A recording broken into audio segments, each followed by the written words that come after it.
Coming to you live from the Business RadioX studio, it's Franchise Marketing Radio, brought to you by IDS, an award-winning digital marketing agency that delivers integrated marketing solutions for franchisors, franchisees, and franchise development teams. Learn why over 75 brands depend on IDS's team of dedicated marketers and client service professionals to deliver a strong ROI on their marketing investment. Go to idsfranchisemarketing.com for a complimentary digital audit and consultation. Hello, everybody. Welcome back to another episode of Franchise Marketing Radio. I'm Rob Ganley. I'm your host, and I am here today with the CEO of Premium Service Brands, Paul Flick. It's great to have you on the show today, Paul. Thanks, Rob, and I appreciate you having me today. You got it. It's always great to have you. A lot to talk about. I know that there's been some change for all of us in the last few years, but you guys have been doing some unique things and making some decisions, I should say, for the future. So tell us a little bit about Premium Service Brands and some of the brands underneath that platform. Sure. Well, again, thanks for having me. Premium Service Brands is a platform company. We are a franchisor in the home service industry.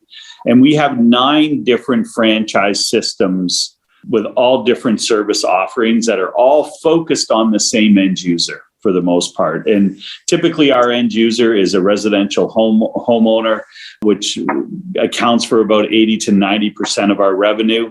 And then we do some light commercial work. And the service offerings are anywhere from painting, 360 painting, to ProLift garage doors, Made Right, which is house cleaning, Ruderman plumbing. So we've got a lot of different lines that we're able to really offer that end user, which is a single family homeowner. I was just thinking when you're describing that as a homeowner, just all those different things and convenience, or just knowing you could work with one brand or one company in a sense, right? With the same ideas, the same culture, and the same reliability, right? And predictability of service. But there's all very different, but kind of like, it hits all the angles of running a house. And that's really important. So tell me a little bit about that. First of all, you have acquired some new brands as of late, of the last year or so. Tell me a little bit about your plans for the future and how all that works together. So we're always continuously looking for additional franchisors to acquire. We have, out of the 9 brands we currently have today, I started 3 of them organically. The other ones have came through acquisition. We will continue to acquire other service offerings. That could be landscaping, that could be window cleaning, but other service offerings or lines that we don't offer today.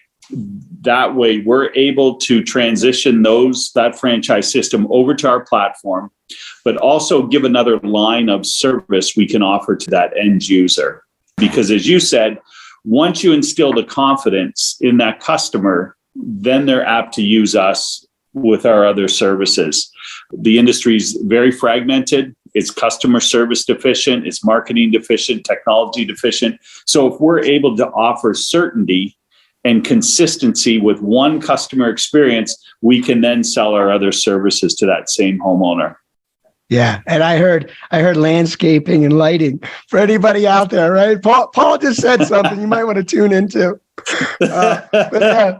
That's interesting. But no, that's amazing though, when you think about it from a business opportunity standpoint, right?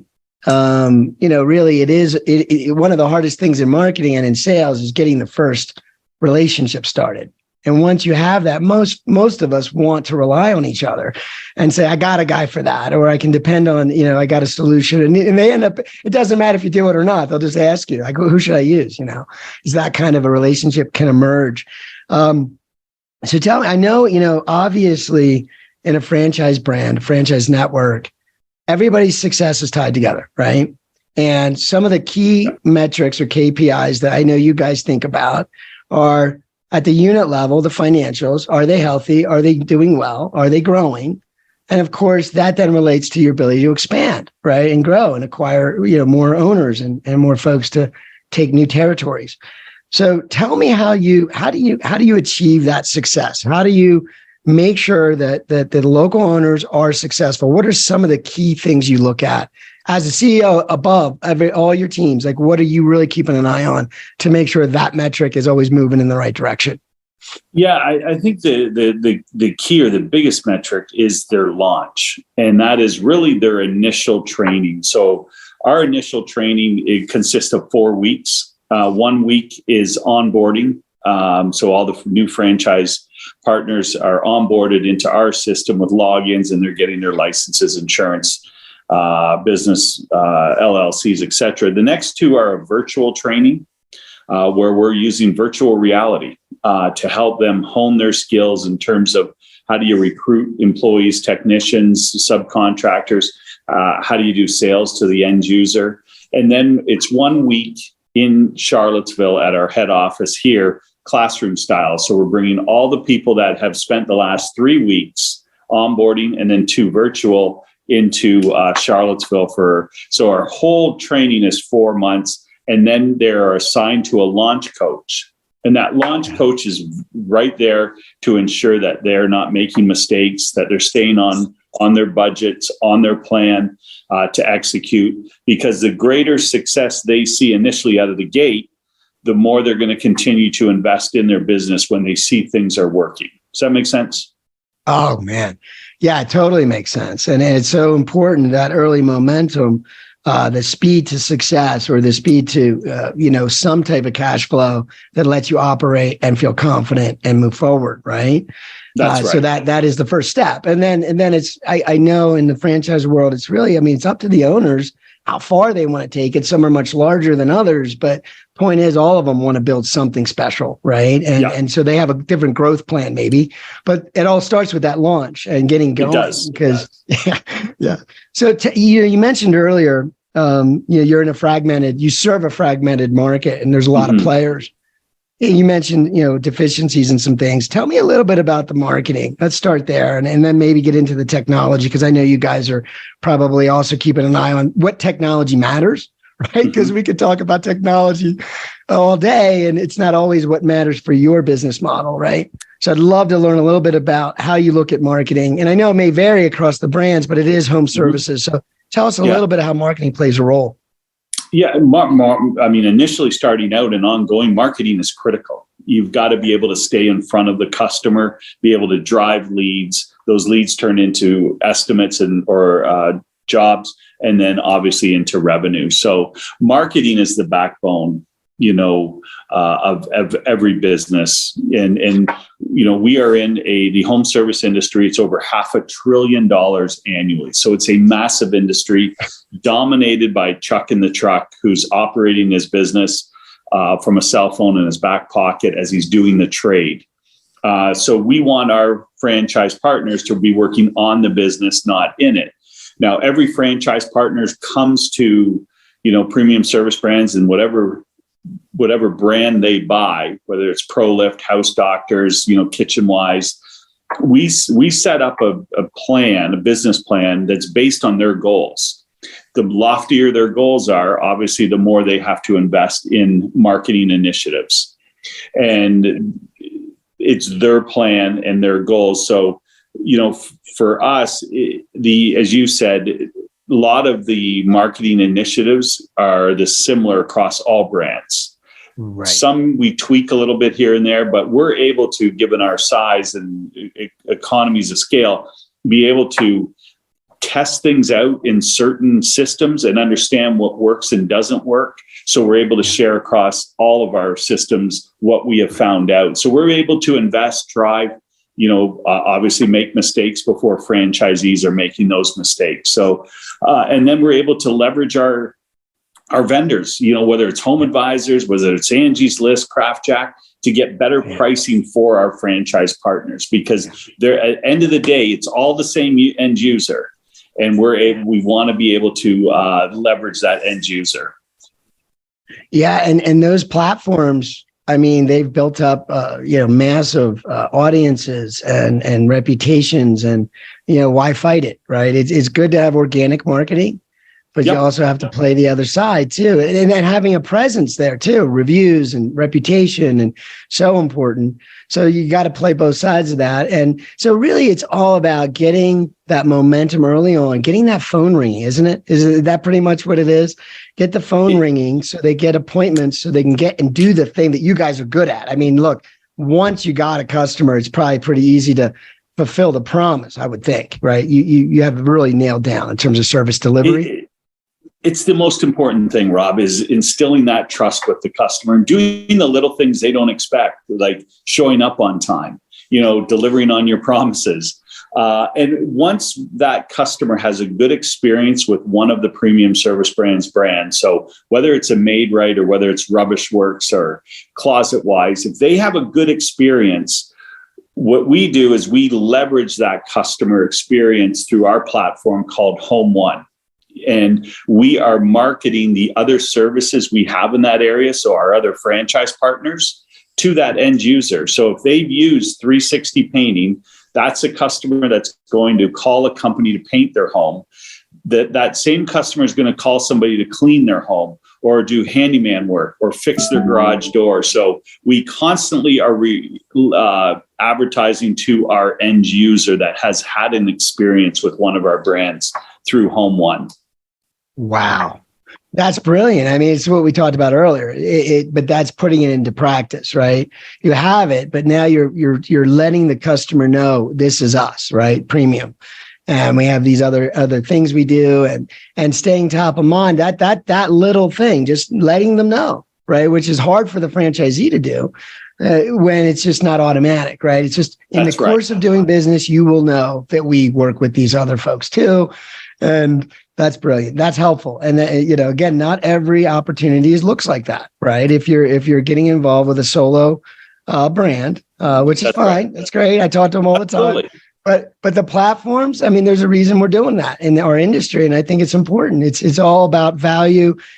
Well, first to the business owner, and then to the consumer. And I would say that when I think of franchising in general, all the brands out there that I see every day, I still depend, I know, and not just because I'm involved in the industry, but I just have that feeling I can depend on those brands simply because they're marketed a little better. Like you said, if they're checking a truck, you don't even have that on the side. It's just a truck. You might not even trust the truck. You may like a little. No, that's exactly it. Yeah.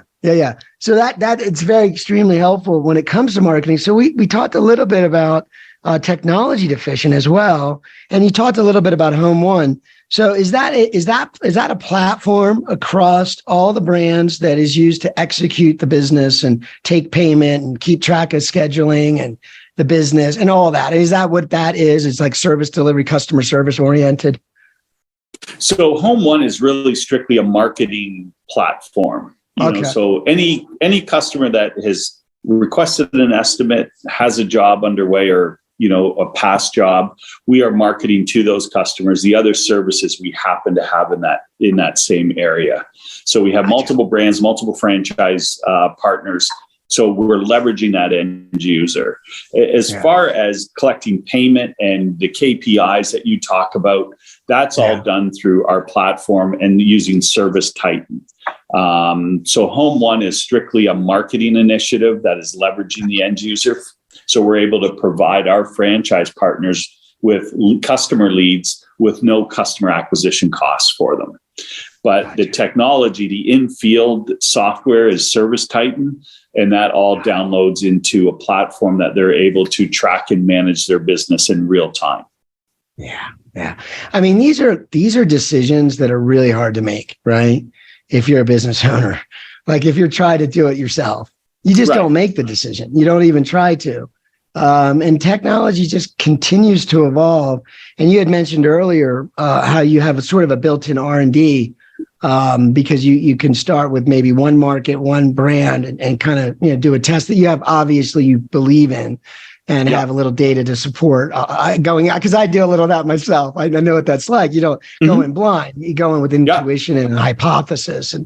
But so you do that, and to do that to have that being done for you, like there is, I can't even put a price tag on that there are companies that pay for those things. So that's great. And so you do that, but tell me more about how building an internal team has helped.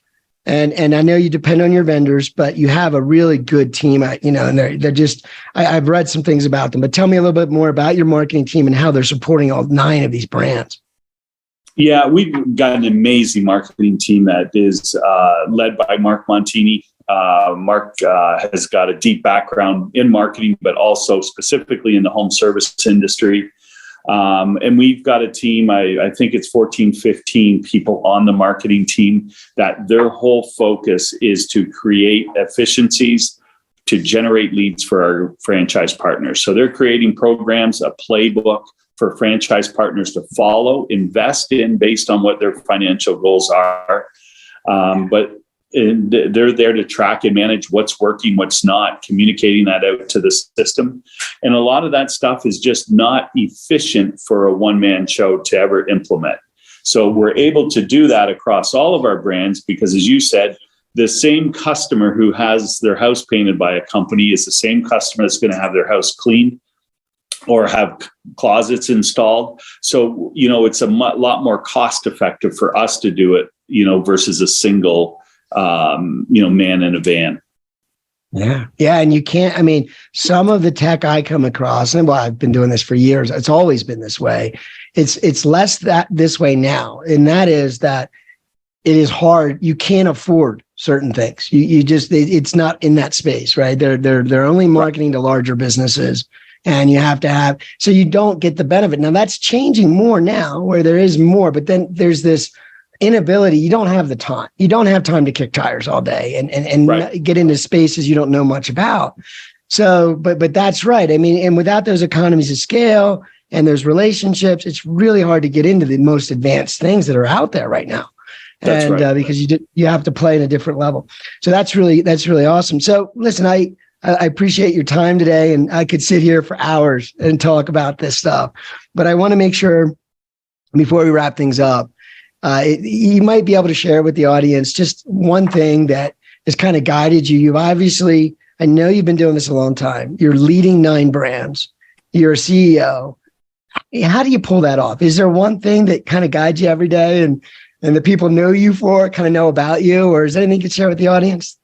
Yeah, I think the culture that we've created here at PSB is one that allows anybody to share their thoughts and have others listen and welcome them and respect those thoughts. And it gets down to the people you hire, and the franchise partners you have come into your system.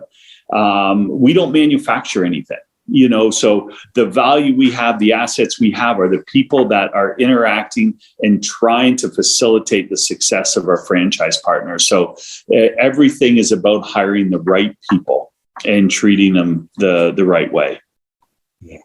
Yeah. No, I tell you, I appreciate that. And I think that's one of the most important things. And if you think about profitability, I think I read an article recently, and they did a survey as well of franchisors, and 2 of their top priorities, concerns, whatever, were profitability and people. Mm-hmm. So, and one links to the other. If you got the right people, the profitability to probably take care of it. The profitability will come if the right people are there working every day. And another guy shared with me once, he said, know where your strengths are and where your weaknesses are, and go hire the people that can fill in those weaknesses, right? Very but true. It's really having that vision. Like you got to know that though, you got to know the questions to ask. Yeah, no, for sure. You've got to hire the right people that complement your weaknesses or strengths, whatever way you want to look at it. Exactly. So I appreciate that. Yes, I think leadership does require some humility, right? And that's what makes some of the best leaders in the world. So I appreciate that. It's great having you on the show today. And I just, again, thank you. But before I let everybody go, I would like to ask you, is there one place they could go visit that they could really learn about premium service brands and everything you're doing? Yeah, I think the corporate website would be the best, and that'll direct them to the 9 different brands. It's premiumservicebrands.com. All right, perfect. I appreciate it. Thank you for being on the show today, Paul. Thanks, Rob. Have a great day.